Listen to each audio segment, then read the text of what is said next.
Oh, tu as ordonné que nous soyons puissants dans cette année, l'année de moisson des grâces. Tu as ordonné que nous soyons puissants dans cette année, année de moisson des grâces. Puissant parole, puissant action, puissant spirituel, puissant financier. Amen.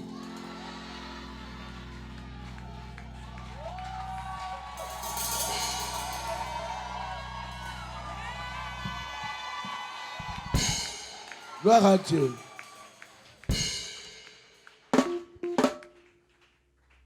Est-ce que nous pouvons dire un mot au Seigneur ensemble?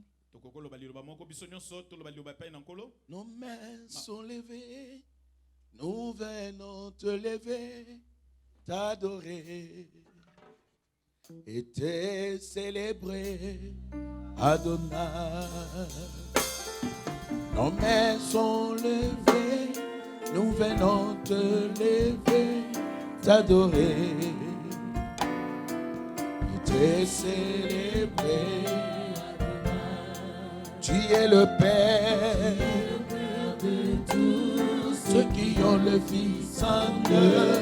Tu es Dieu, Dieu.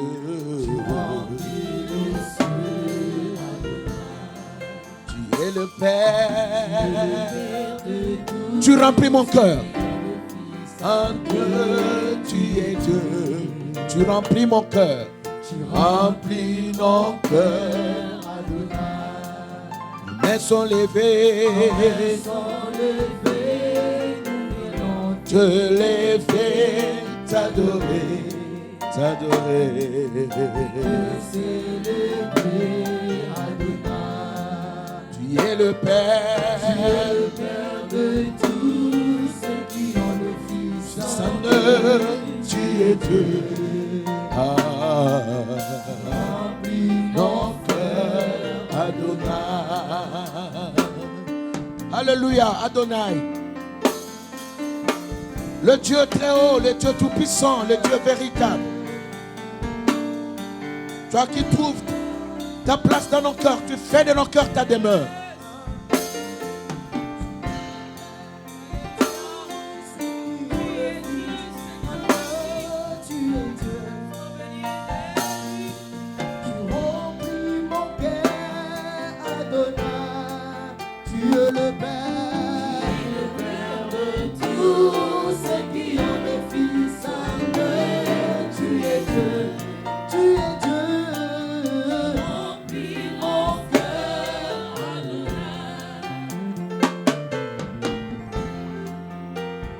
Élève ta voix et bénis le Seigneur pour sa parole. Prions ensemble.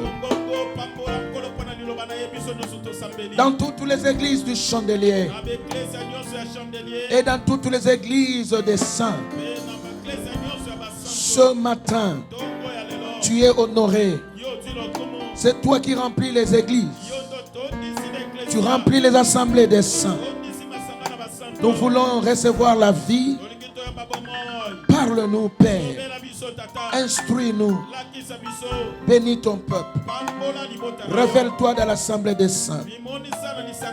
Nous bénissons ce jour. Bénissons cette réunion. Te disons toute notre reconnaissance. Au nom de Yeshua. Alléluia. Adonai, toi le maître de nos cœurs. Adonai. Oh, le maître de mon cœur. Adonai. Et ce bien-être. Adonai. Oh, de tout. Adonai est plus grand. Adonai. Le Seigneur nous met en nous. Dans ce torrent d'amour, le parfum qui nous rend fous. Alléluia. Gloire à ton nom, Yeshua.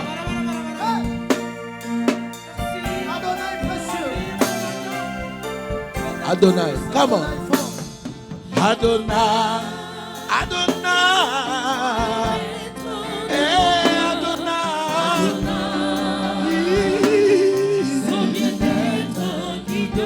Adonai, oh le plus grand de tous les temps. Adonai, le plus grand de tous les temps. Adonai, Seigneur, voulez en nous, dans ce torrent d'amour, ce parfum qui nous rend fous. Thank you, Lord. Thank you, Jesus. Thank you, Father. Thank you. Thank you, Lord. Thank you. Yes. Nos mains sont levées. Come on. Nos mains sont levées. Nous venons te lever, t'adorer, te célébrer. Te célébrer, Adonai. Encore. Nos mains sont levées. Pepa maboko na yo, tombra maboko. Yes. Adorer, adorer.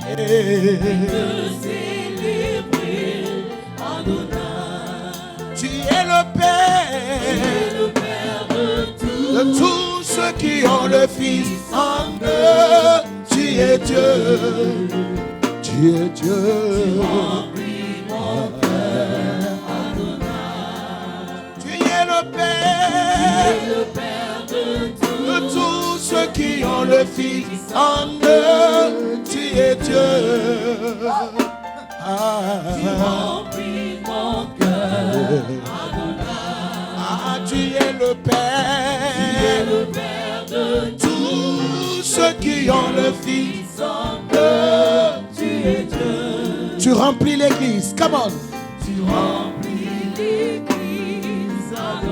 Encore, tu es le Père. Go. Tu es le Père de tous ceux qui ont le Fils en eux. Tu es Dieu. Tu remplis ma vie. Go. Tu remplis ma vie. Adonai. Alléluia. Est-ce qu'on peut l'acclamer? Adonai. Adonai. C'est Dieu très haut et puissant. Adonai. Le Seigneur des cieux et de la terre. Adonai. Tu as trouvé une place dans mon cœur. Oh Adonai. Prends ta place et règne éternellement. Que tout genou fléchisse devant toi.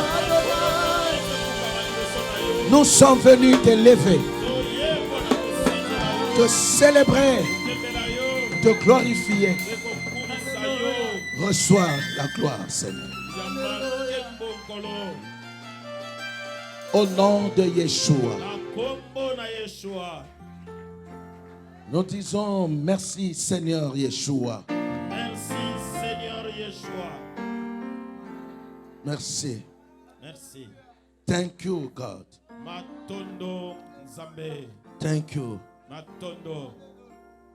Merci pour ta grâce. Matondo pona ngolu Merci na yo. pour ta présence. Matondo pona bozalisi na yo. Au nom de Yeshua. Akombo na Yeshua. Nous disons ensemble Amen. Amen. S'il faut acclamer le Seigneur, faites-le bien. Soki ezali kaka kobetela nkolo maboko sala kobia.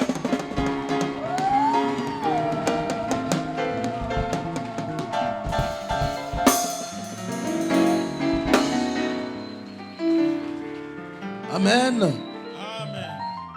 Thank you. Matondo. Take your seat.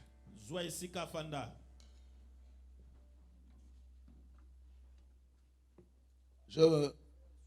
Je sens que l'Esprit veut qu'on adore le Fils. Nazokoyoka kati na nga molimo elingi to gumbamela mwana.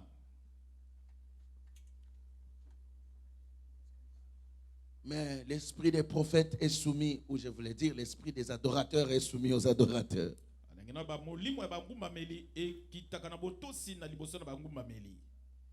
Ce matin, je suis dans la joie de partager avec vous ce culte.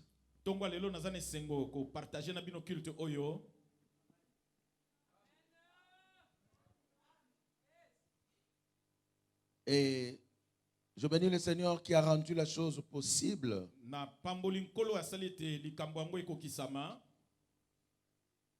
Et je suis dans la joie de te revoir.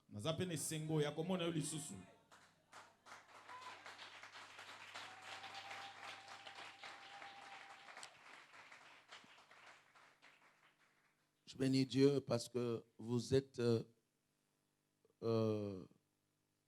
fidèles, vous qui êtes ici. Et parce que vous êtes en train d'évoluer, de faire de bonnes choses. Soyez bénis pour ce plafond. Et la propriété que vous avez mis devant l'église là.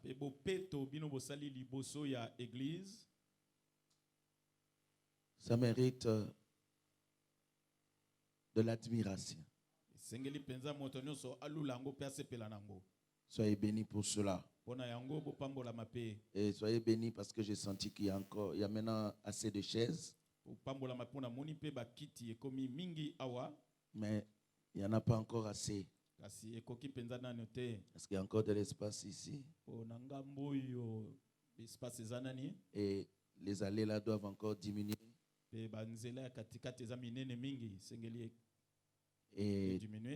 l'estrade est vide ici.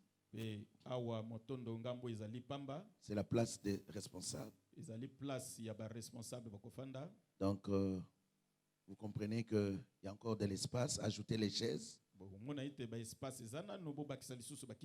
Amen. Amen. Et quand vous allez remplir ce lieu de chaises, remplissez les chaises de personnes.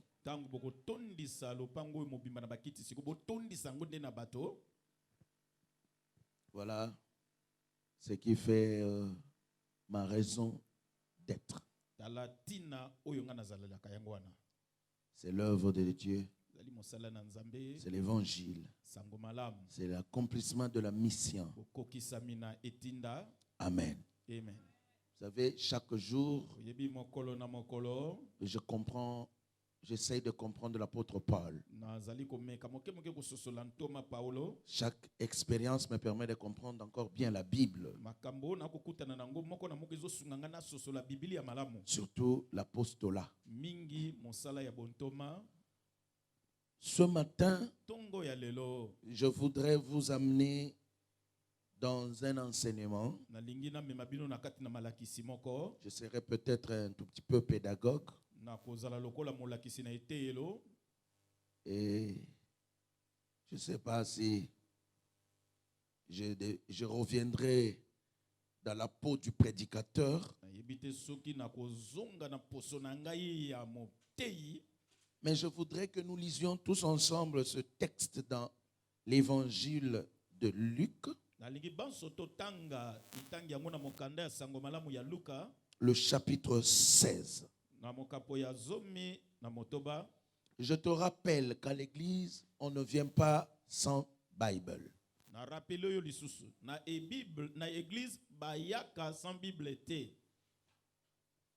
Tu dois faire un effort d'avoir toujours ta Bible.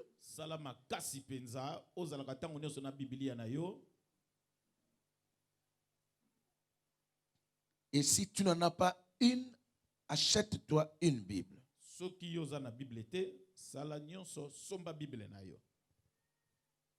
J'ai parlé à quelqu'un? Est-ce que j'ai parlé à quelqu'un? Même si tu as une Bible dans ton téléphone, fais un effort d'avoir une Bible parce que depuis que depuis que le monde existe, la Bible n'était pas dans le téléphone. Nous connaissons la Bible comme un livre. Donc, achète-toi Somba Bible. ce livre qu'on appelle la Bible. Somba livre oyo babengaka Biblia. D'accord? Amen. Merci. Matondo. La prochaine fois, quand je reviendrai, Mbala sime kozonga ngayawa. je vais vérifier les Bibles. Na kotala moto azala na Bible na ko vérifier ba Bible. Et je n'accepterai pas Na kondima soki mokete. que quelqu'un suive ma prédication sans Bible. Ete moto moko alanda mateya na ngai wana za na Bible te. J'espère que vous entendez ce que je dis. Hein? Na kanisi boko yoka ngai. Quand vous allez à Lumumba, Soki boke na Lumumba. Na rond-point Lumumba. vous allez voir à côté, aide-moi, ligne quoi là? Là où se trouve le centre biblique. Ligne 1. Na ligne 1. Voilà. Centre biblique Donc, ezawa. ligne 1, dès l'entrée là, il y a le centre biblique. Kaka na rond-point wana pembe na boulangerie centre Bible ezali wa. Allez vous procurer des Bibles là-bas Bokende osomba ba Bible kuna. à un bon prix. Kuda batekaka na prix ya kitoko. Et je vous conseille d'avoir la Bible Scofield. Na Celle-là. conseiller yo osomba Bible babengi Scofield. C'est toujours la traduction Louis II que vous avez, les petites Bibles que vous apportez là, c'est Louis II.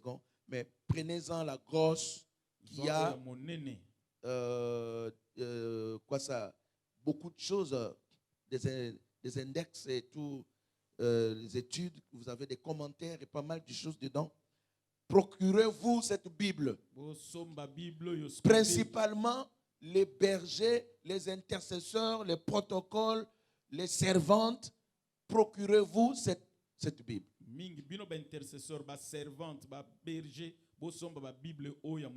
ne veux pas voir un serviteur avec des petites histoires de culottes que vous avez là. Non. Achetez-vous une Bible d'études. Et il n'y a pas que second. Il y a même le semeur qui a une Bible d'études.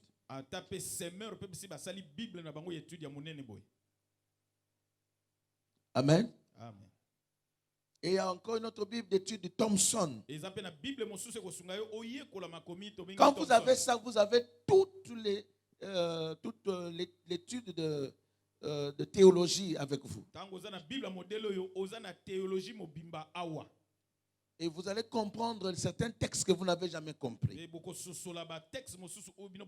y a des choses qu'on vous prêche, que vous appelez révélations, qui ne le sont même pas, parce que ces gens-là ont simplement lu les commentaires de Second. Et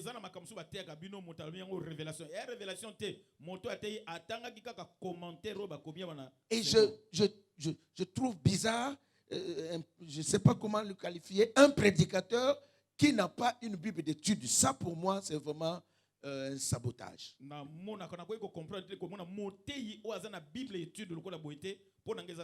Tu sais que tu montes ici pour prêcher ou modérer.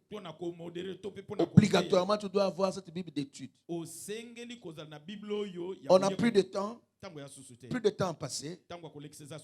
Donc la prochaine fois, je ne sais pas quand, je ne vous dirai pas quand je viendrai.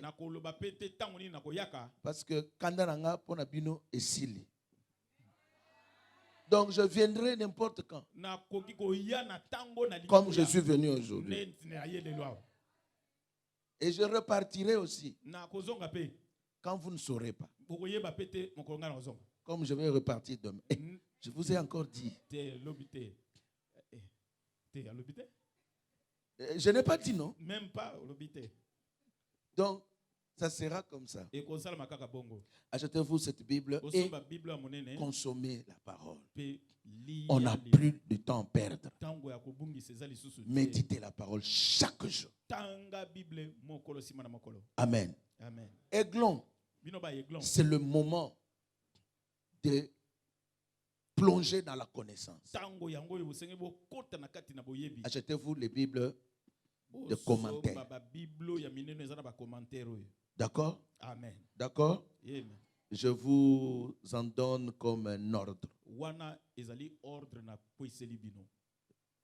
J'ai vraiment besoin de savoir que vous êtes bien équipés et documentés.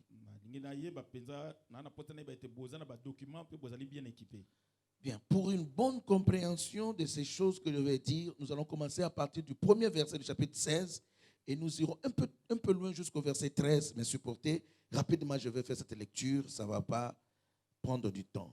Je lis la parole au nom du Seigneur. Amen. Je parlais de Luc chapitre 16, n'est-ce pas? Luc 16. Je vais commencer au premier verset. Yeshua dit aussi à ses disciples, un homme riche avait un économe qui lui fut dénoncé comme dissipant ses biens. Il appela et lui dit, qu'est-ce que j'entends dire de toi? Rends compte de ton administration, car tu ne pourras plus administrer mes biens. L'économe dit en lui-même, que ferai-je, puisque mon maître monte l'administration de ses biens? Travailler à la terre, je ne le puis. Mendier, j'en ai honte. Je sais ce que je veux faire. Pour qu'il y ait des gens, qui me reçoivent dans leur maison quand je serai destitué de mon emploi. Et faisant venir chacun des débiteurs de son maître, il dit au premier, combien dois-tu à mon maître? 100 mesures d'huile, répondit-il. Et il lui dit, prends ton billet, assieds-toi vite et écris 50. Il dit ensuite à un autre, et toi combien dois-tu? 100 mesures de blé, répondit-il. Et il lui dit, prends ton billet et écris 80. Le maître loua l'économe infidèle de ce qu'il avait agi en homme avisé.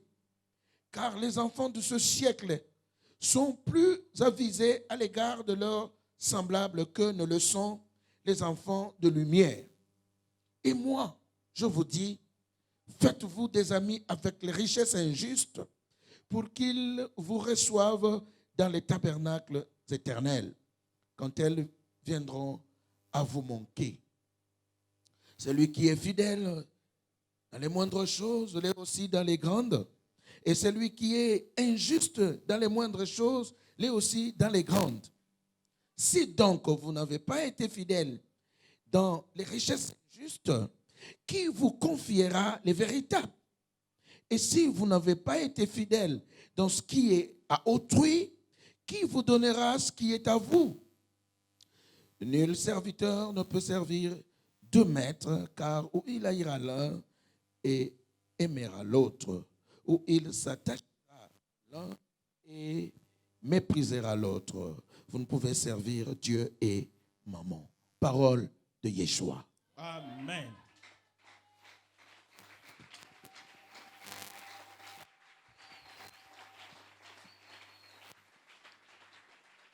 Merci, prenez place.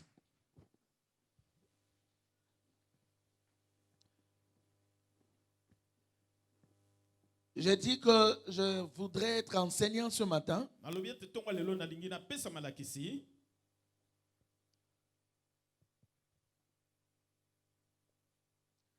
Parce que c'est pour cela que j'ai été établi. Je voudrais vous parler ici de cette parabole de l'économe infidèle, mais beaucoup plus de la dernière partie qui commence au verset 10.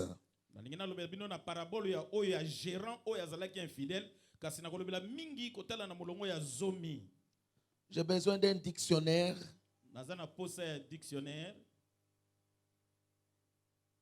Parce qu'il y a un mot très important ici que nous voulons définir ce matin.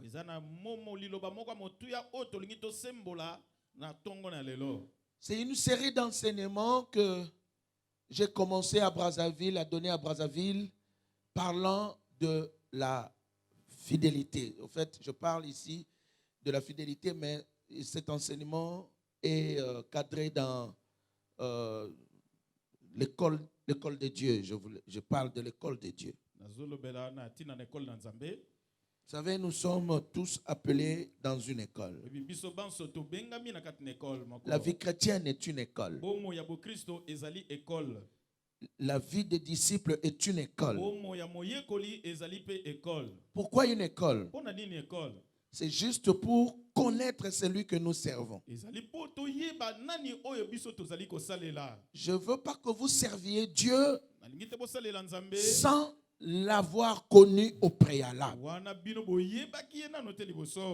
Il est vrai que la connaissance de Dieu est progressive.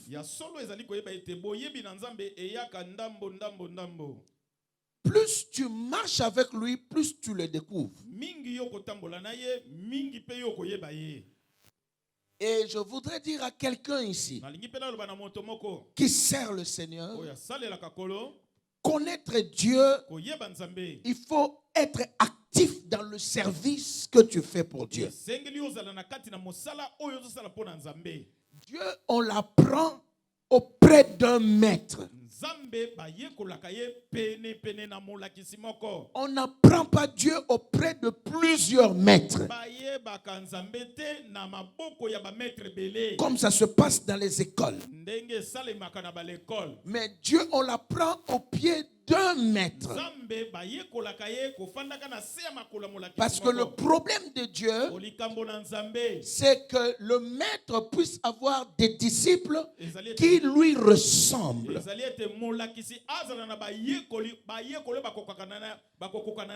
Et que cela passe de génération en génération jusqu'à ce que ça devienne une hiérarchie, une classe de cette discipline, de cette dispensation ou de cette mission incarnée par le maître ou le grand maître.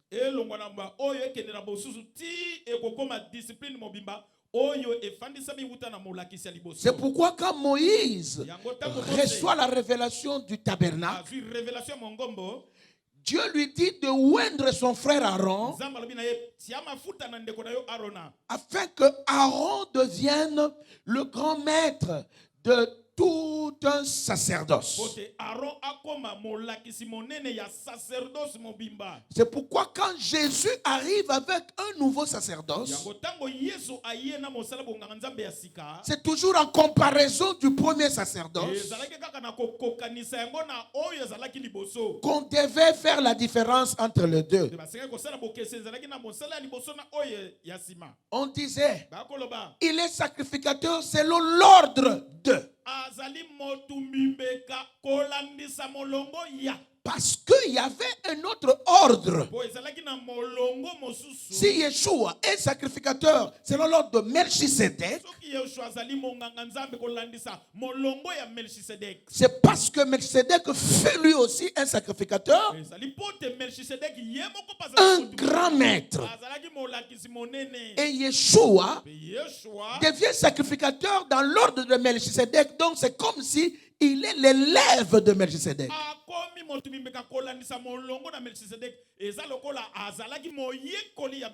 Alors qu'il y avait un autre ordre établi là, c'était l'ordre d'Aaron. Et dans l'ordre d'Aaron, il y avait des classes. Et quand vous lisez le papa de Jean-Baptiste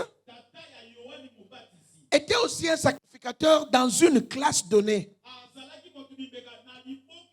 Mais selon l'ordre d'Aaron. Et Aaron devait recevoir une onction spéciale. Et ses enfants devaient aussi recevoir. Mais qu'est-ce que nous remarquons? Moïse n'a oint que Aaron. Et mais après, c'est Aaron qui devait oindre ses fils. Disons, ce sont les sacrificateurs qui devaient oindre les autres sacrificateurs. Et ainsi de suite.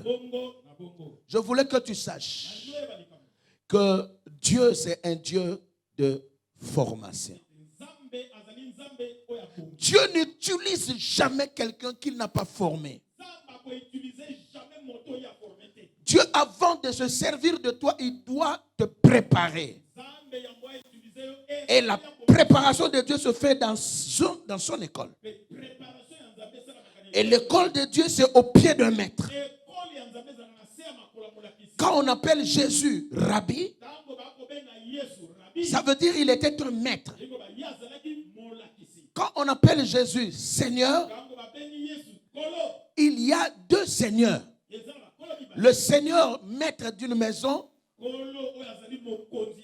ou chef d'une équipe, maître qui enseigne des disciples,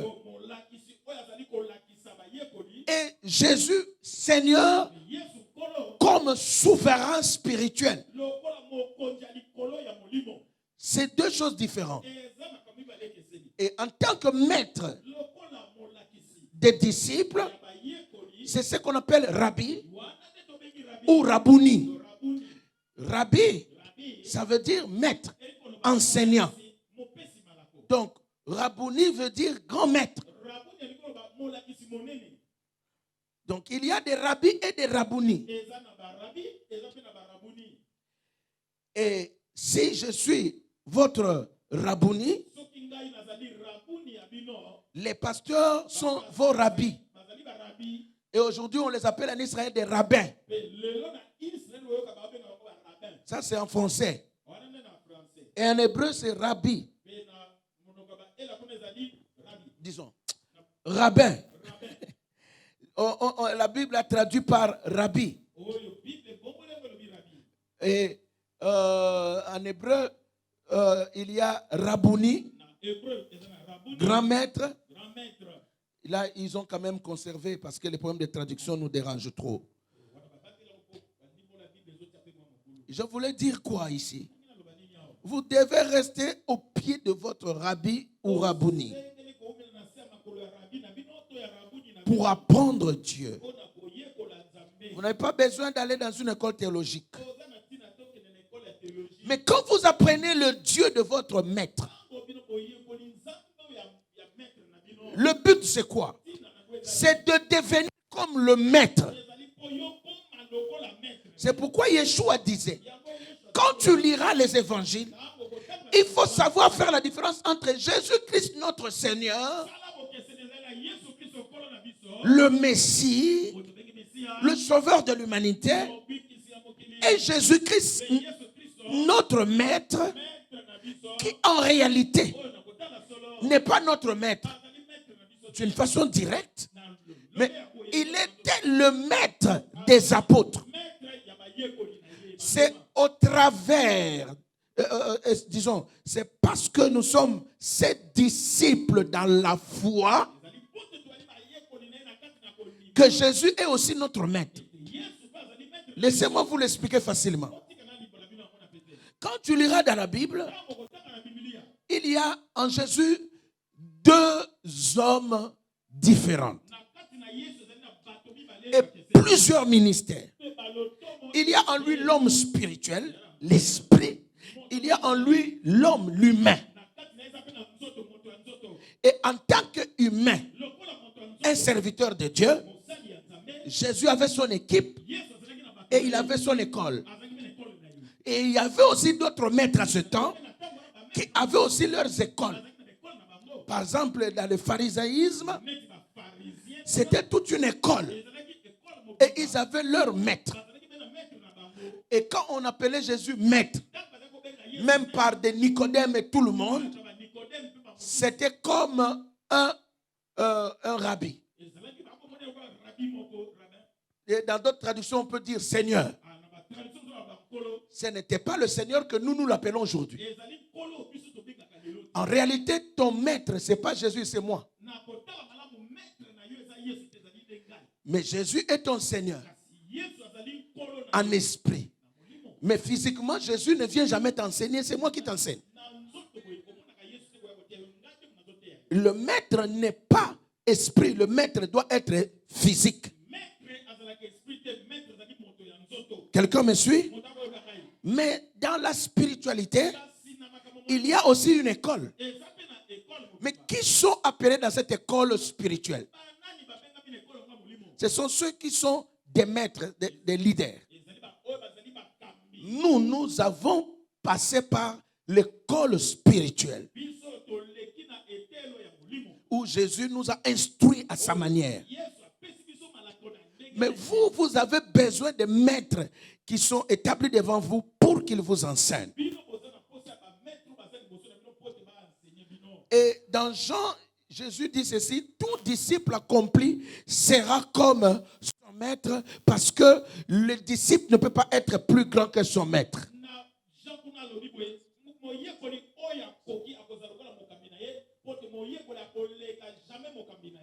Un disciple n'est pas plus grand que son maître.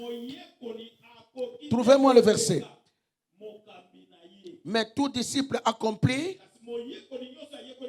sera comme son maître. Amen. Amen. Amen. Amen. Amen. Voilà, bien-aimé. La vie chrétienne est basée sur l'enseignement. Le plus grand secret de la vie chrétienne pour réussir dans cette vie dans laquelle tu t'es engagé, c'est la connaissance de ce Dieu que tu sais. C'est la connaissance de toi-même. Parce que toi aussi tu es une révélation. Tu es un mystère caché qui doit être révélé. Ta destinée est un mystère caché qui doit être révélé. Ta vie sur cette terre est un mystère caché qui doit être révélé. Ton avenir est un mystère caché qui doit être révélé. Quand vous voyez les hommes aller consulter les féticheurs, ce n'est pas par leur faute. C'est un besoin qui est dans tout homme. Le besoin de maîtriser le futur. Or, le futur fait partie du spirituel. Un homme est un esprit qui vit dans le corps humain. Quand l'homme finit de prendre soin de lui matériellement, il sent toujours un vide, un besoin.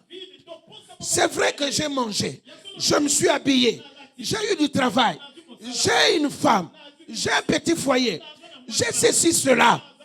Mais il sentira toujours, il y a quelque chose qui lui échappe dans son existence. Et ce sentiment d'insatisfaction, ce sentiment de sentir que quelque chose t'échappe par rapport à ton futur, c'est un sentiment spirituel. Mais pourquoi l'homme sent-il cela?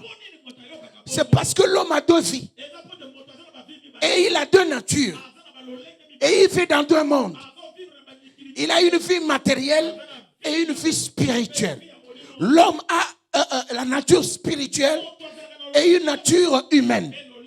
Et l'homme vit dans son humanité, dans le monde matériel et dans sa spiritualité. Il vit dans le monde spirituel. Voilà pourquoi, qu'on le veuille ou pas, qu'on le prêche ou pas, l'homme a besoin des pasteurs. S'il fuit le pasteur, il aura besoin de l'imam. S'il refuse l'imam, il aura besoin d'un féticheur. Il aura besoin d'un magicien. C'est-à-dire d'un maître spirituel. Pourquoi? Il y a en lui une nature spirituelle qui aura besoin d'apprendre, de connaître spirituellement pour maîtriser sa vie spirituelle. Ce vide-là est dans tout homme. Qu'on le veuille ou pas, qu'on l'accepte ou pas, quand tu dormiras, la nature, comme disent-ils, comme ils disent, la nature t'apprendra, te rappellera que tu es un esprit. Tu peux passer ta journée à faire tout ce que tu veux. Mais il y aura un moment où tu dois fermer les yeux, où le cerveau doit se reposer. Et pendant ce repos, c'est là où tu te rendras compte que tu es un humain. Et plutôt, tu es un esprit. Parce que dans ton repos, dans ton sommeil, tu verras que tu cours. Tu verras que tu travailles. Tu verras, tu sentiras l'insécurité. Tu verras que tu as des problèmes à résoudre.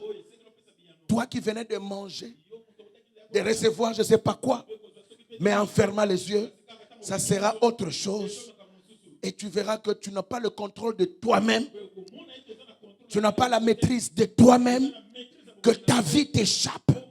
Qu'il y a des choses qui te dépassent.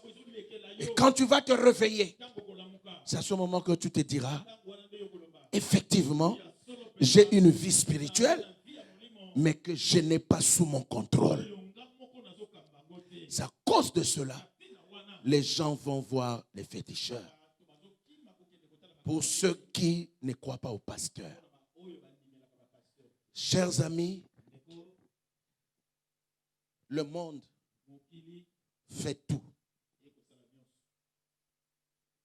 pour minimiser ce travail que nous faisons. Le monde fait tout pour diminuer l'homme de la parole. Pour te dire, te faire croire, les pasteurs sont des mendiants, sont des escrocs. Les pasteurs sont tout ce qu'ils disent là. Mais ils ne vont jamais changer la réalité dans l'homme. L'homme aura toujours besoin des pasteurs parce qu'il y a une vie que le monde ne pourra jamais satisfaire en vous. Je voulais te dire, l'argent de ce monde ne répondra jamais aux besoins spirituels de ta vie. Je voulais te dire, la technologie de pointe de ce 21e siècle ne répondra jamais aux besoins spirituels des hommes. Jamais. Je dis bien jamais. Une église peut avoir le meilleur matériel, peut être le meilleur bâtiment. On peut mettre toutes les bonnes conditions du temps. Mais toutes ces conditions ne pourront jamais remplacer la vraie spiritualité. Ni donner au peuple, répondre à leurs besoins spirituels. Où sont partis les marxistes du Congo? N'est-ce pas? Ne sont-ils pas les mêmes qui aujourd'hui nous ont amené la franc-maçonnerie?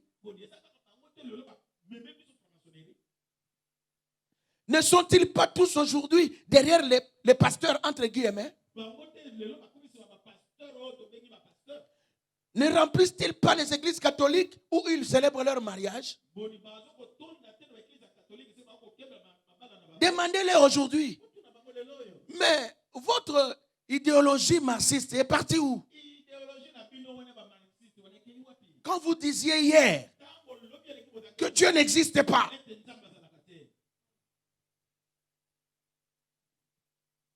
que la religion c'est l'opium du peuple.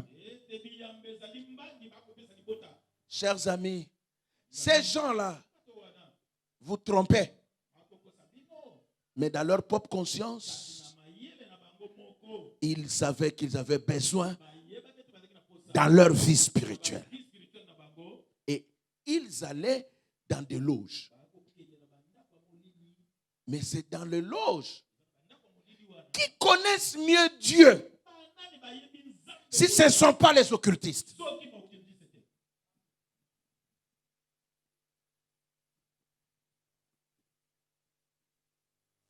Qui sont les grands adorateurs?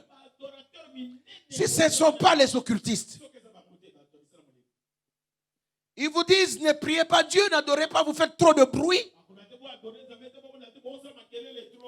Eux-mêmes sont des adorateurs de Satan. Regardez dans leur maison, plein de statues. Ils ont des amulettes, ils ont des bagues magiques. C'est quoi cela? les objets d'adoration. Je ne veux pas qu'en venant à l'église, tu sois si naïf au point d'ignorer celui que tu pries.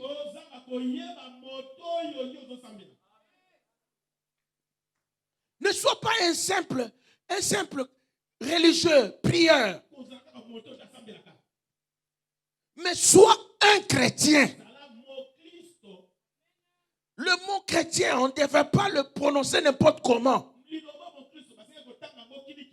On ne devait pas dire vrai chrétien, non. Il n'y a pas un vrai chrétien, il n'y a pas un faux chrétien. Chrétien, c'est ça déjà, ça veut déjà dire vrai adorateur. Ou on est chrétien ou on ne l'est pas. Mais tellement que tout le monde se fait passer pour chrétien, voilà pourquoi nous cherchons à différencier les vrais de faux. Un catholique n'est pas un chrétien. Un branhamiste n'est pas un chrétien. Parce qu'il est branhamiste. Nous, on n'est pas des corcoristes. Non. On n'est pas des chandeliers. Non plus. Nous sommes chrétiens. Mais dans l'école de Corcor. Dans l'ordre apostolique. Quelqu'un comprend ce que je dis? Sacrificateur selon l'ordre apostolique. Et l'ordre apostolique, c'est l'ordre de Melchisedec. Parce que notre Melchisedec, c'est Yeshua. Je ne veux pas que tu sois ici, tu viennes ici par enthousiasme, par fanatisme. Non. Mais quand tu viens ici, dis-toi, je vais à une école pour apprendre au pied d'un maître. Et mon but, c'est de devenir comme ce maître-là. Avoir sa connaissance de Dieu. Quelqu'un me suit? Connaître Dieu comme lui et devenir comme lui. Qui a trouvé le verset? Luc ou Matthieu? Merci. Nous prenons Luc 10. Luc 6, 40. Oui. Le disciple n'est pas plus que le maître, mais tout disciple accompli sera comme son maître. Merci. Le disciple, c'est qui? C'est l'élève qui se met au pied du maître. C'est un Élysée au pied d'Élie pour apprendre comment Élie sert Dieu. Pour apprendre le Dieu d'Élie.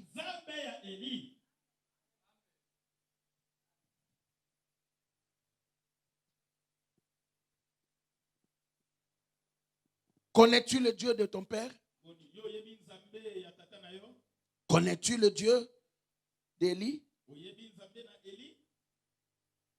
Connais-tu le Dieu de Moïse?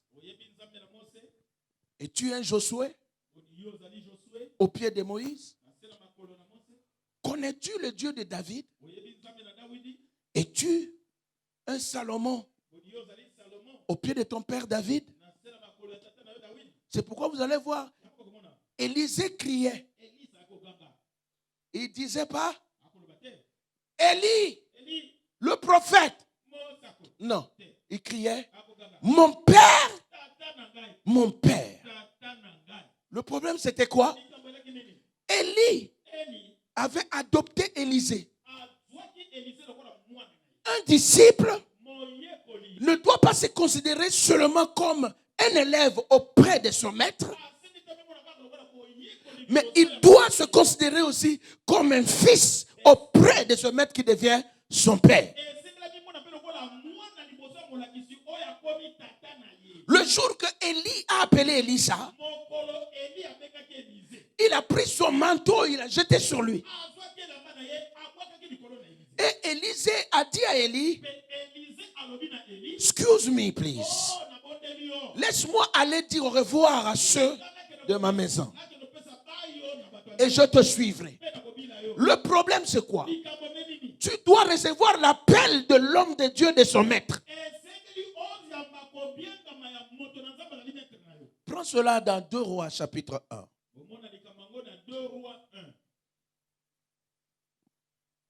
Si je ne me trompe pas, en tout cas. Vous savez, j'ai perdu même le message que j'avais préparé. On m'a volé cette nuit. J'étais victime de vol cette nuit, chez moi à la maison, à, je crois, 2 heures du matin.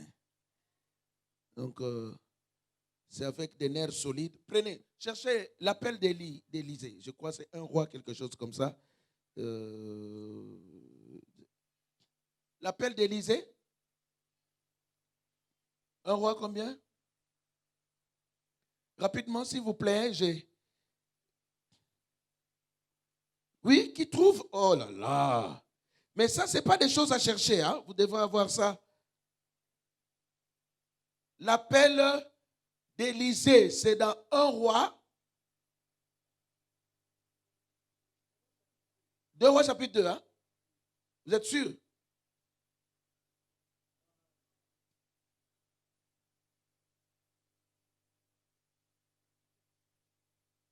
Hein? 2 rois chapitre 2. Hein? 1 roi 19. Ok.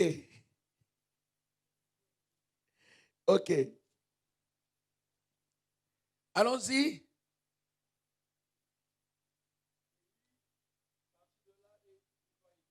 Oui. Oui. Oui.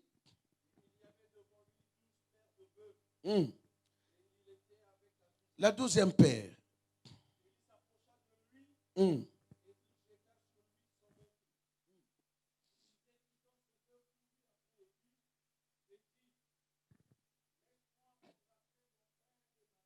Oui.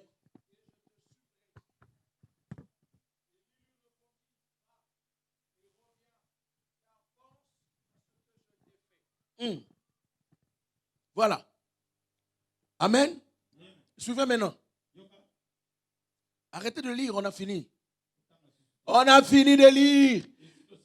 La Bible devient succulente à l'église. Hein? Va lire ça à la maison. On me donne un amen vivant et j'ai fini.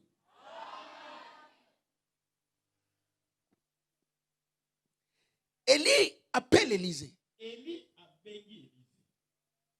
Il lui dit, suis-moi. Mais en l'appelant, il fit un geste. Il prit son manteau et le jeta sur lui.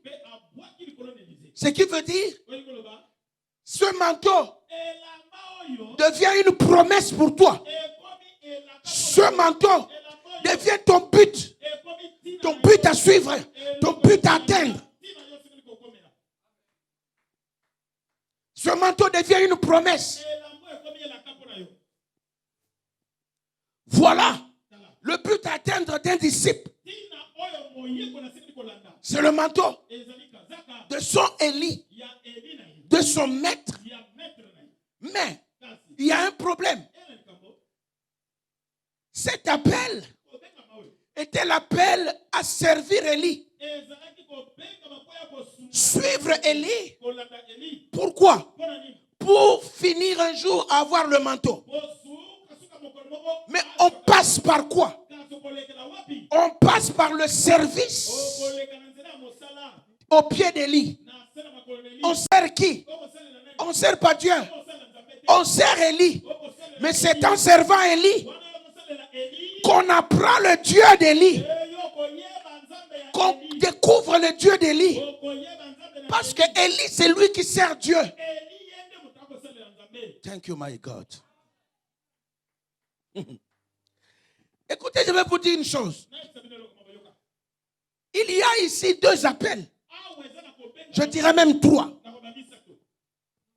Il y a ici un homme qui est appelé à servir son Dieu. C'est l'apôtre Korkor. C'est Élie. Toi aussi, tu as un appel. L'appel que tu as reçu, le premier, c'est l'appel au salut. C'est l'appel à recevoir Jésus comme Seigneur et Sauveur. Pour avoir ton salut. C'est-à-dire la vie spirituelle, la vie éternelle, la vie, la divinité que tu avais perdue. Et tu as répondu à ce premier appel. Tu as reçu la vie. Tu as reçu la vie éternelle. Tu es sauvé. Maintenant, il y a un deuxième appel. C'est l'appel à l'œuvre du ministère. Appel à servir Dieu au travers de l'homme de Dieu. L'homme de Dieu a reçu une mission. Toi, tu n'as pas une mission. Quand on dit aller dans le monde entier, faites déjà mes disciples, ce n'est pas ta mission, c'est la mission de l'église. Mais l'homme de Dieu reçoit une mission à lui. C'est pourquoi quand un homme de Dieu dit « Je suis Marc 16 », c'est qu'il n'a pas reçu une mission. Quelle est ta mission? Oh, moi, je suis envoyé pour faire de toutes les nations des disciples. Non, monsieur, tu es un disciple donc. Donc tu es un serviteur au pied des maîtres. Cherche un maître. Parce que Marc 16, c'est à l'église que Jésus a donné. Ok? Mais un leader, un Élie, doit avoir une mission à lui. Et il doit avoir un message. Hein? Quand on nous dit, monsieur, quel est ton message? Qui ne te disent pas? Oh, moi j'ai été envoyé pour prêcher la sanctification. La sanctification est un thème de la doctrine. Ce n'est pas un message.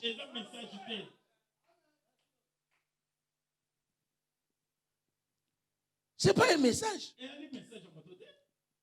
Hein? Ce n'est pas un message. Oh, moi, on m'a envoyé pour prêcher la sanctification. Ah. Monsieur, attends. Tu prêches la sanctification. Donc, il y a des choses que tu ne prêches pas. Ça, c'est la doctrine.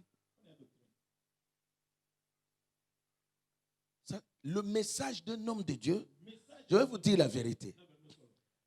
Ce n'est pas tout homme de Dieu qui a un message.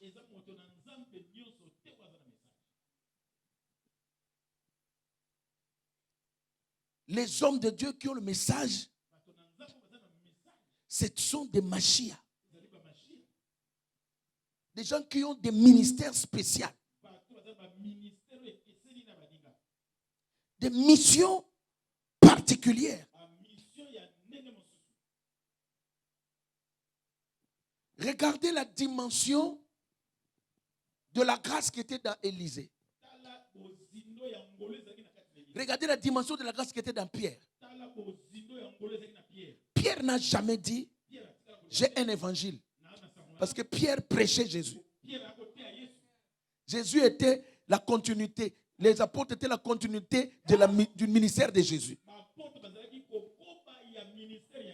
Voilà pourquoi, de son vivant, Pierre, quand il a regardé Paul, il a dit « Ah, cet homme, il est composé.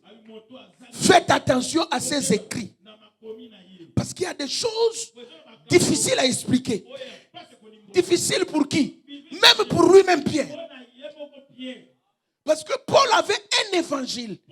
Ce qui veut dire un message que les Pierre et les 12 n'avaient pas. Paul avait une dimension que les 12 n'avaient pas atteint. Les 12 étaient les apôtres de Jésus. Jésus en tant que maître. Mais Paul, il était une racine. Il était un type, un tisson tiré de feuilles. Il était un germe.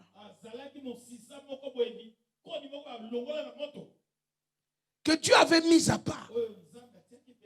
Voilà pourquoi Barnabas devait le quitter. Parce que quand Paul était avec Barnabas, il n'avait pas commencé son ministère. Barnabas était un ancien par rapport à Paul. Et il gênait Paul.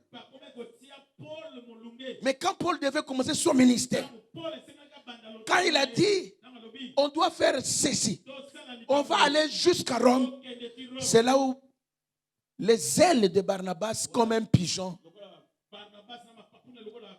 il a senti que je ne pouvais pas aller plus haut.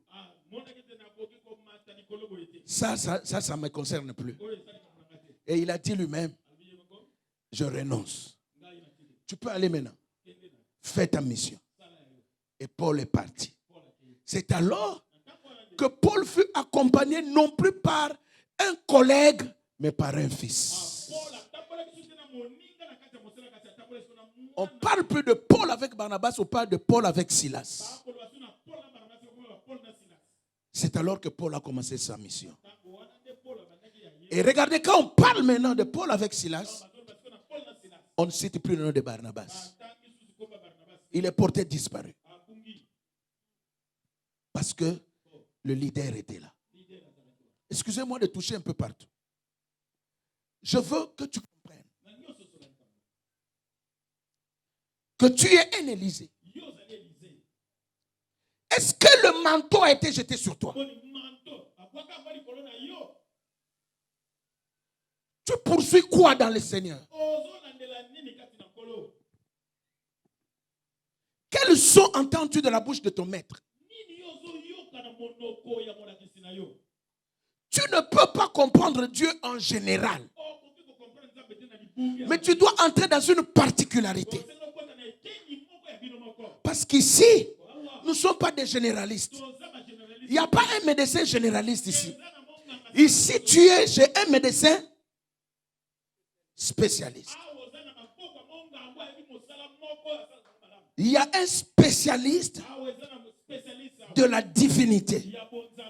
Il y a un spécialiste qui a pour message la perfection de la divinité qui est dans l'homme. Il y a un ouvrier du temps du soir. Un ouvrier de la dernière heure. Parce que ce sont les ouvriers de la dernière heure qui préparent le champ afin que le maître du champ vienne faire l'inspection.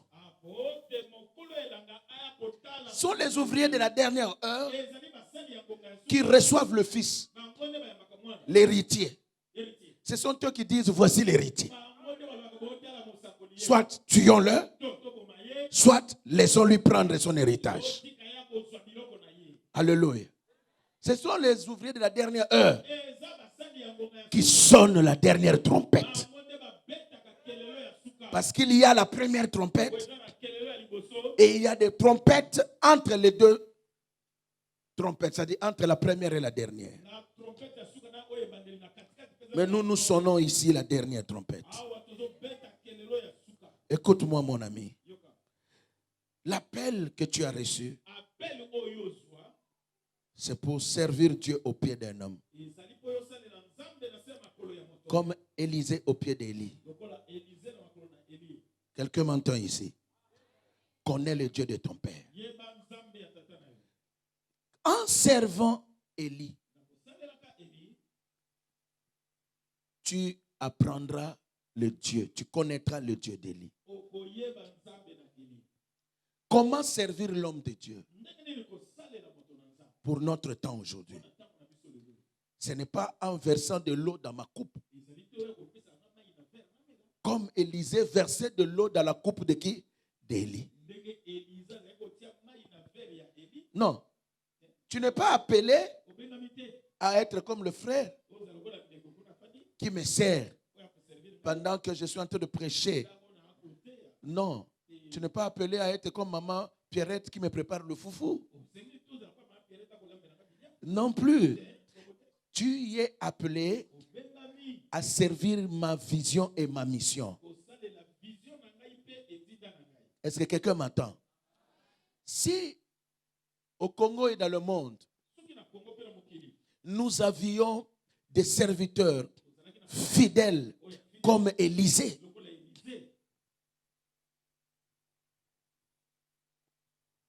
l'œuvre de Dieu atteindrait une autre dimension. Le problème, c'est quoi?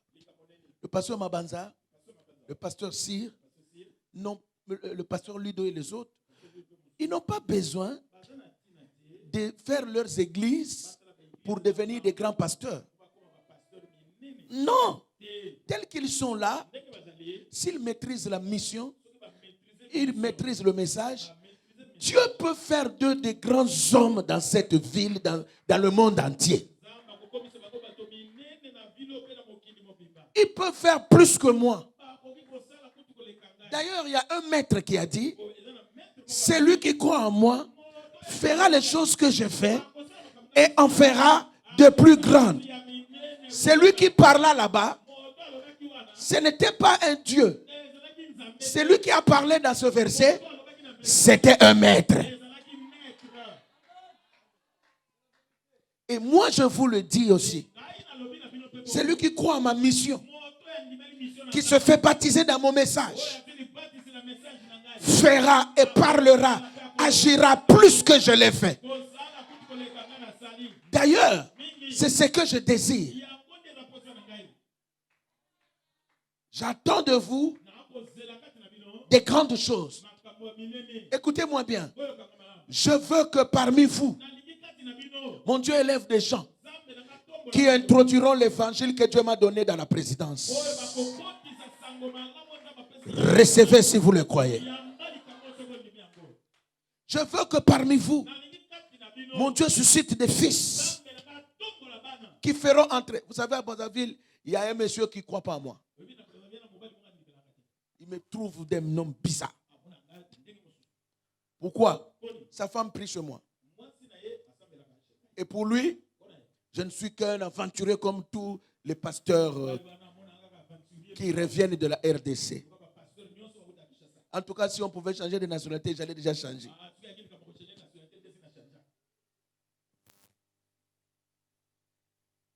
Le monsieur là disait à sa femme, il ne faut pas aller là-bas. Cet homme-là, oh, il vient de Kinshasa, non? Oh. C'est comme tous les autres. 2 ans, 3 ans, 5 ans passés. Sa femme vient pleurer. Mon mari ne me donne pas l'argent. Mon mari fait ceci. Mon mari fait cela. Moi, je lui ai dit, ma prière, cet homme servira mon Dieu un jour. Même s'il te fait du mal, mon Dieu ne le tuera pas. Je ne demanderai jamais que Dieu le frappe. Quand madame venait pleurer pour son mari, moi, ma prière, c'était, Seigneur, touche le cœur de cet homme qui le croit en moi, qui devient serviteur. Vous savez ce qui s'est passé? J'ai un fils que vous connaissez, le frère Grace. C'est lui qui est mon protocole.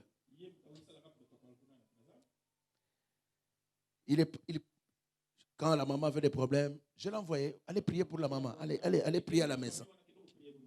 Puis un jour, le monsieur a appelé le frère Grace. Il avait une situation compliquée. Madame l'a présenté. Comme le frère Grace, c'est un Congolais. Le monsieur l'a accepté. Il dit, ah, lui, c'est un Congolais. Oui. Donc lui, ce sera honnête. Et ils ont commencé à prier. Le monsieur lui dit, chez nous là-bas, à la haute hiérarchie du pays, chacun a son père spirituel.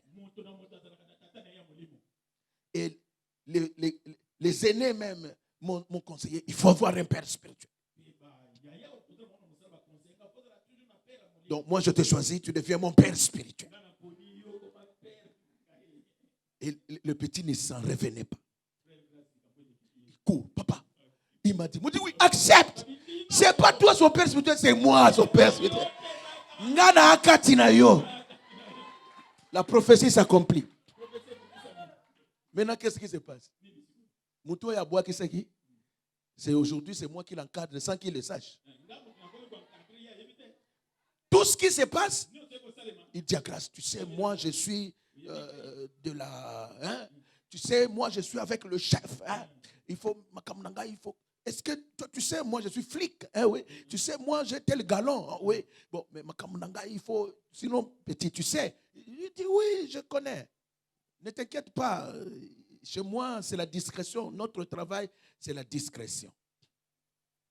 On l'appelle pasteur. Le frère à l'église n'est même pas pasteur. Il n'est même pas berger.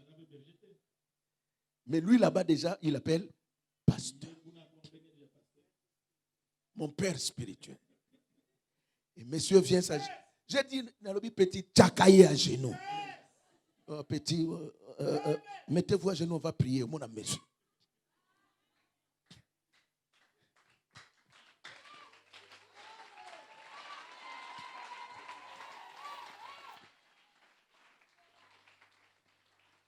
Quand il cause, le frère court. Papa, il a dit ça, il a dit ça. Comment je vais... Vas-y, fais ça. Dis-lui ça. Et je lui donne même des paroles de connaissance. Dès que le frère me dit les choses, mon esprit parle. Je lui dis, lui. Dernièrement, je lui ai dit, dis-lui, il y a un esprit de mort. Il travaille avec une femme, la femme l'a piégé. Et tout ça, le frère est venu me dire, j'ai dit, le Seigneur me dit, cette femme l'a piégé. Lui, il veut que cette femme guérisse, mais cette femme va bouffer quelqu'un dans sa famille. Et s'il n'arrive pas à bouffer quelqu'un, c'est lui-même qu'il va faire passer. Attention, il y a un esprit de mort. Il risque ça. J'ai détaillé. Le frère est parti. Il lui dit, regarde. Le monsieur veut douter. Il dit, oui, bon, mais si elle veut faire, mais comment, il ne va pas, chez moi, il n'arrivera pas, bon, oui, mais est-ce que, il veut douter. Le frère a prié. Il a libéré les paroles de connaissance. Le monsieur démarre la voiture pour se rendre à Oyo. Il arrive en route. Ce qui niaou, ce qui peut taba, ce qui peut nini, bimeli bangonanzela. Le chauffeur veut faire comment, pouf, accident. Dès qu'ils finissent de faire l'accident, la première personne qu'il appelle, c'est son pasteur. Alors, père spirituel, ce que tu avais dit, c'est la vérité. Je viens de rater la mort. Prie pour moi. Le frère dit, oh Seigneur, sois béni. Parce que tu avais déjà révélé, mais les choses révélées sont condamnées. Merci parce que tu as protégé. Tu ne mourras pas, je te protège. J'ai dit, regardez-moi ces gens.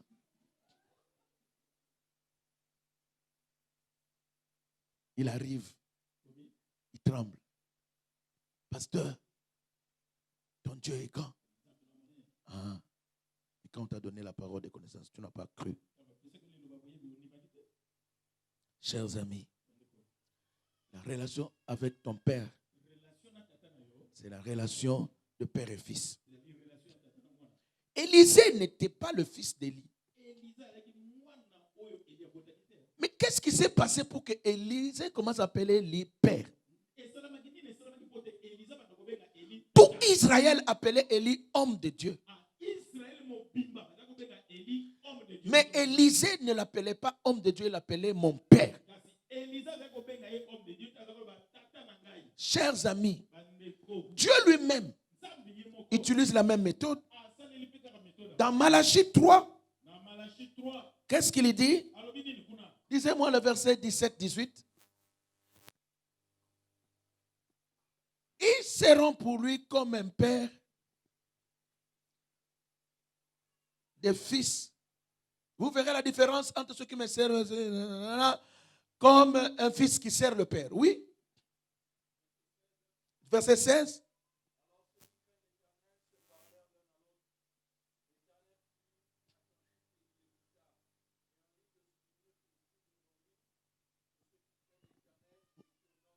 Oui. Oui. Ils seront en moi.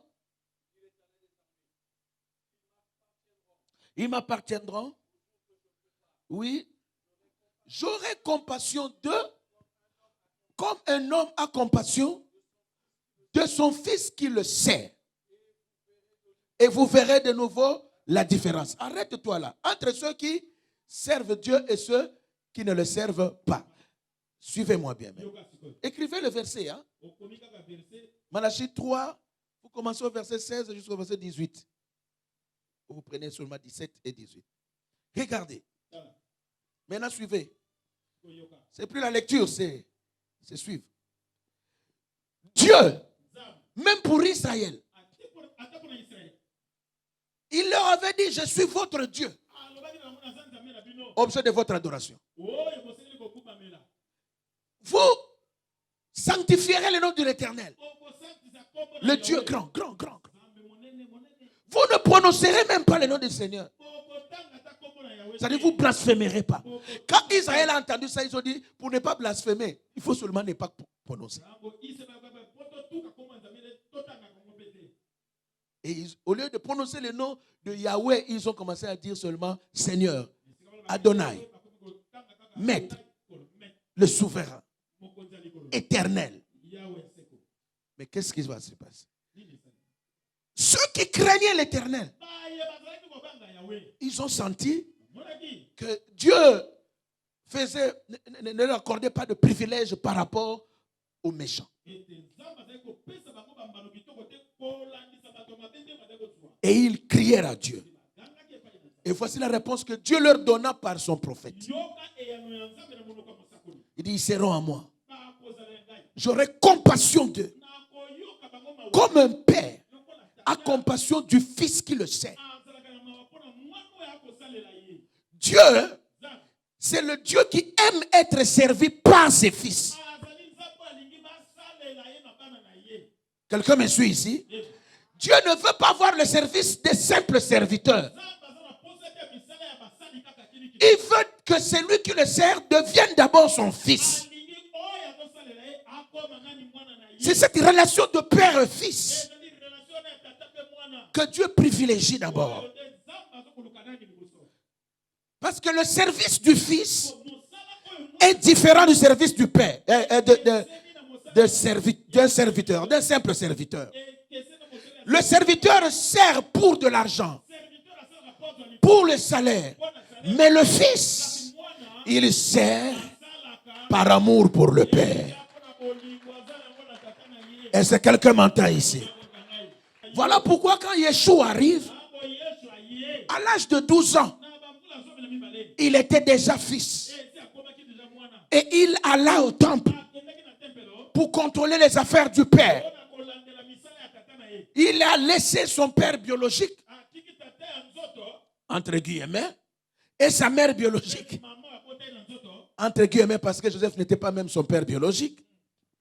Et il est parti, rester dans le temple, discuter avec les rabbins de ce temps-là. Lui, maître, le fils du père, propriétaire du temple. Quelqu'un m'entend là? Avec ceux qui géraient, qui n'étaient pas fils du père. Il discutait avec eux pendant 3 jours. Marie et Joseph le cherchaient. Quand ils l'ont trouvé, le 3e jour, ils ont dit, mais quoi? Mais où étais-tu? Nous te cherchions.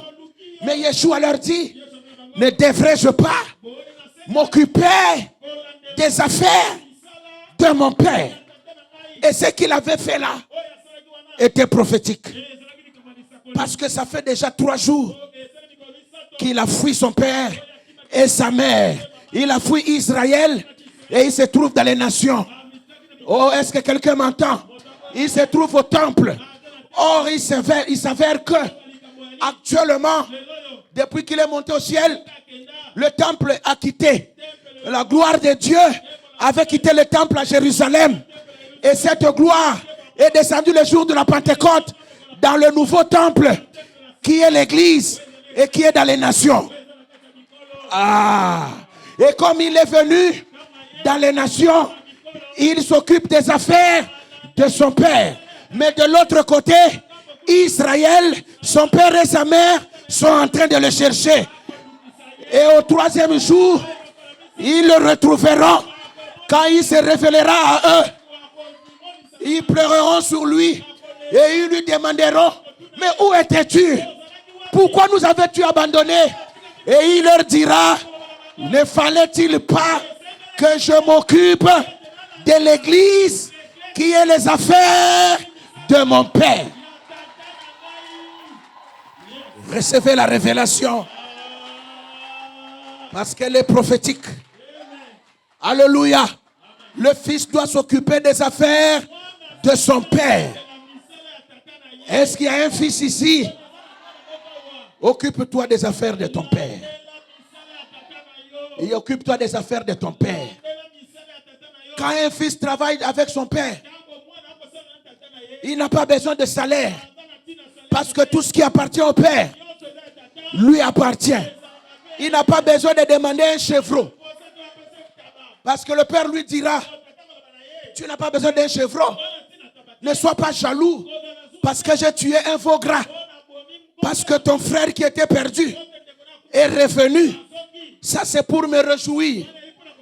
Mais toi, si tu veux t'amuser avec tes amis, tu n'as pas besoin d'un chevreau. Parce que tout ce que j'ai, ça t'appartient. Ne sois pas comme le fils aîné de l'enfant prodigue.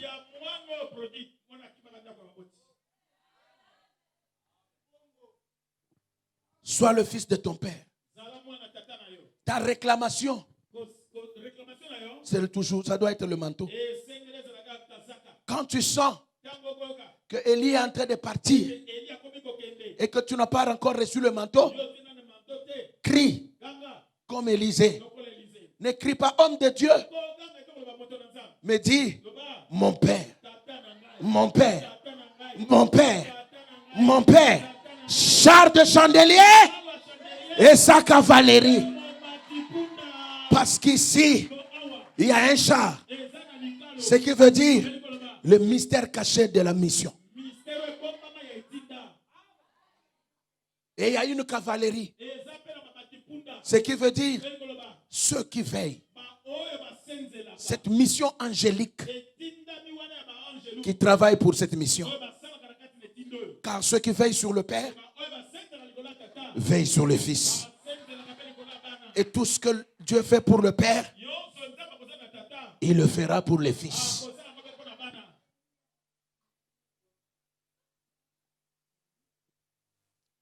Bien-aimés, nous avons un Dieu véritable. Ça, c'est la dimension supérieure. Nous ne sommes pas comme les églises des généralistes. Quand tu vas là-bas, on va te dire, vous êtes des fanatiques. Dites-leur, nous ne sommes pas des fanatiques. Mais nous avons reçu le deuxième appel. L'appel à l'œuvre du ministère ou l'œuvre d'un ministre. Ici, te demande, ça se trouve où? Dis-lui, Ephésiens chapitre 4, versets 12 et 13. Allez-y. Ephésiens 4, 12 et 13. Il a donné les uns comme apôtres, les autres prophètes. Voilà les ministres. Ah? Ce n'est pas les pasteurs, les apôtres à Simandako. Ce n'est pas les pasteurs et les prophètes. Il y a Mbikoudi. Il y a prophétie. Non. Mais ceux qui nous révèlent la pensée de Dieu. Il a donné ces 5 ministères. Il dit quoi? Pour, verset 12, pour le perfectionnement des saints en vue de l'œuvre du ministère et de l'édification du corps de Christ. Regardez-moi. Quand il donne les 5 ministères, 1, le travail à tous les ministres, c'est de perfectionner les saints. Ok? Le perfectionnement des saints, c'est au travers de la parole. Mais quand les saints sont perfectionnés, On dit c'est pour l'édification. Et puis, d'abord, un pour l'œuvre du ministère. L'œuvre du ministère, ça veut dire quoi? Un ministre doit avoir une œuvre. C'est comme une femme doit enfanter. Quand une femme ne fait pas des enfants, c'est qu'elle a maquetté. Il n'y a pas des œufs. Elle n'est pas fécondable. On appelle ça la stérilité. Elle reçoit la sémence, mais il n'y a pas des œufs. Ok? Un ministre doit accoucher une œuvre. Si tu entends quelqu'un dire, moi je suis évangéliste itinérant. Je suis apôtre des nations. Oui, mais qu'est-ce que tu as accouché? Où est l'œuvre qui prouve que tu as un ministère? Quand il n'y en a pas, dites-lui, même Yeshua, il a laissé une église. Lui qui était international. Car Dieu a tant aimé qu'il a donné. Mais son fils, quand il est venu, il a laissé 120 disciples qui lui étaient fidèles. Il a laissé une église de 120 personnes. Heureusement, l'église n'a pas qui a un amène.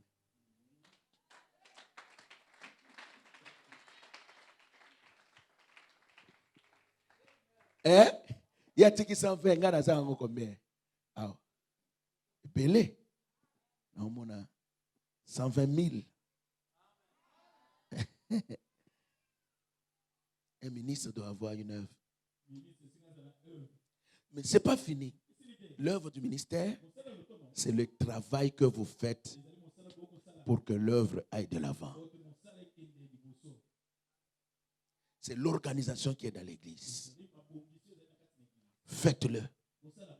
Tu as appelé Aiglon, fais bien sur ton travail.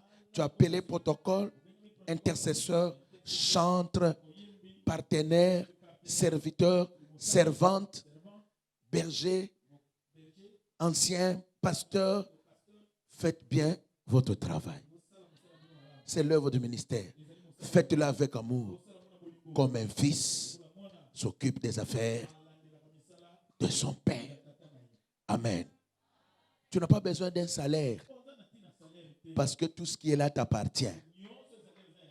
L'ouvrier mérite son salaire, le salaire d'un ouvrier dans la maison du Père.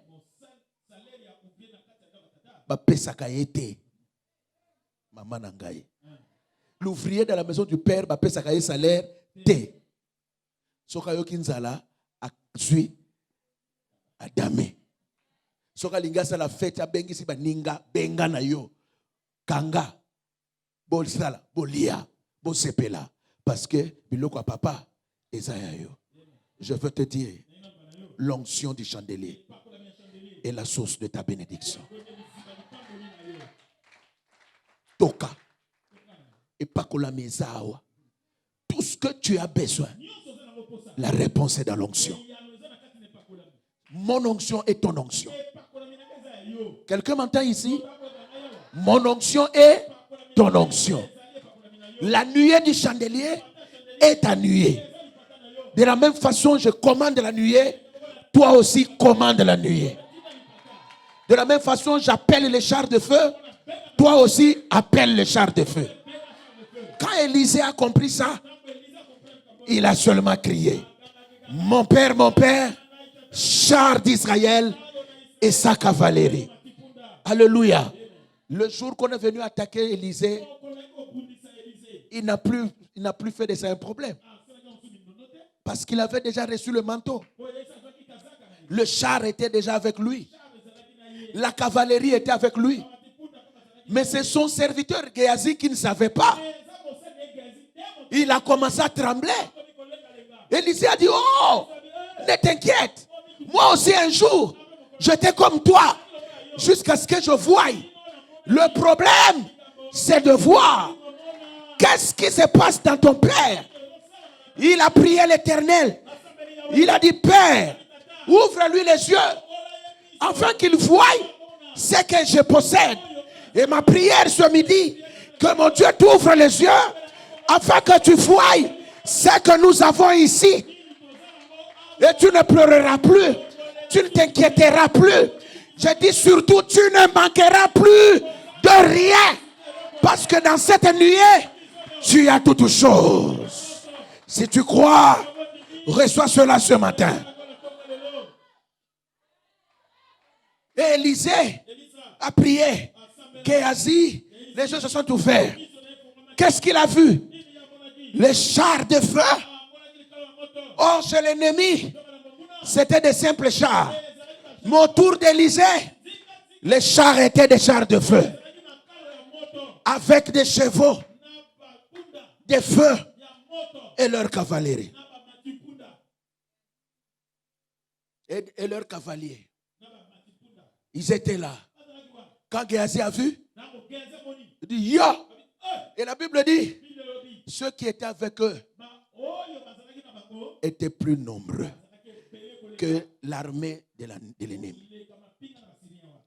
Chers amis, voilà la réponse à tes besoins. Écoute-moi bien. Tu dors. Quelqu'un vient, il a Afinayo. Olamuki. Appelle seulement char de feu, char de chandelier. Dites avec moi, char de feu, char de chandelier. Maman, l'oba bien, char de feu, char de chandelier. Je suis en train de t'expliquer ton salaire. Je suis en train d'expliquer tes droits. Des choses que tu n'as pas à attendre qu'on te donne. Que tu te serves. Alléluia. Tu es entré dans le travail de Dieu. Or, le travail de Dieu, c'est le travail accompli. C'est l'œuvre de la croix. Là où il a dit, tout est accompli. Lui, il a tout fait. Toi, tu viens seulement hériter. Héritier, voici ton héritage. Alléluia. C'est l'œuvre de la croix. Par ses maîtres, si tu es déjà guéri. Il s'est fait pauvre des riches qu'il était pour que tu sois riche. Les châtiments qui te donnent la paix étaient déjà tombés sur lui. Toi, tu es un fils de paix. Tu es un fils de paix. Et personne ne peut troubler ta paix. La nuée est à ta disposition. Quand tu en as besoin, appelle. Parce que c'est la nuée qui faisait tomber la manne chaque jour. Oh, reçois cela. C'est la nuée qui faisait tomber la manne. Et la nuit, ça se transformait en colonne de feu. Pour que tu ne vives pas dans le noir. Le règne des ténèbres dans ta vie, c'est fini. Quand tu finis avec le soleil, dès que la nuit tombe, la nuée devient lumière et tu continues d'une lumière à une autre pour que les ténèbres ne règnent plus dans ta vie. Oh, je dis, les ténèbres ne règnent plus. Et les ténèbres ne règnent plus. Même pas un peu. Parce que même les chars qui te protègent libèrent la lumière. Donc, à Tungisiyo, soyez cotisés dans le char de. Et bon, on a na kati ya moto. Nani a résister. Ah, reçois la chose. Reçois la chose. Parce que dans ce char, aucun de tes ennemis ne résistera. Aucune puissance de sorcellerie ne résistera. Aucune force de la maladie ne résistera. Toi seul tu peux résister. Parce que ton père est feu. Toi aussi tu es feu. Mais l'ennemi qui entre dans le char de feu sera calciné. Azika oyazo tungisayo. Azika oyazo baby samakambunayo. Char de feu, char de chandelier. Char de feu. Oh, j'ai dit char de feu. Crie alléluia. Reçois la grâce. Reçois la moisson. Moissonne ce que tu n'as pas semé. Moissonne parce que c'est ton temps. Mets-toi debout, nous allons prier. Je n'ai pas pu toucher à la fidélité. Je ne peux pas parce que j'ai fini dans l'introduction. Zambababo.